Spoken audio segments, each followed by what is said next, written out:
Card পান নাই এখনো, তারা এখানে যদি লাইনে দাঁড়িয়ে থাকেন, আপনাদেরকে একটা প্রায়োরিটি টোকেন দেওয়া হবে। এই টোকেনটা দিয়ে আপনি এটা ভালো হয়েছে, সবার জন্য ভালো হয়েছে। ধন্যবাদ।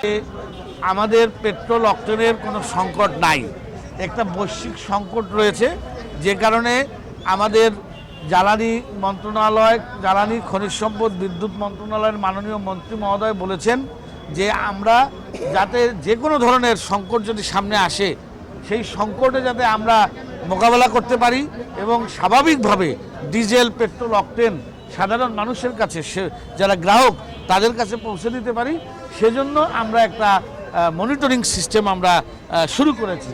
সেই ধারাবাহিকতায় আমাদের মাননীয় মন্ত্রীর সঙ্গে আমার কথা হয়েছে এবং আমরা স্যারকে বলেছিলাম যে আমরা একটি ফুয়েল কার্ড সিস্টেমের মধ্য দিয়ে আমরা সিরাজগঞ্জ জেলায়, সারা জেলায় আমরা একটা পেট্রোল অক্টেন গ্রাহকের মাঝে পৌঁছে দেওয়ার একটা সিস্টেম আমরা চালু করতে চাই।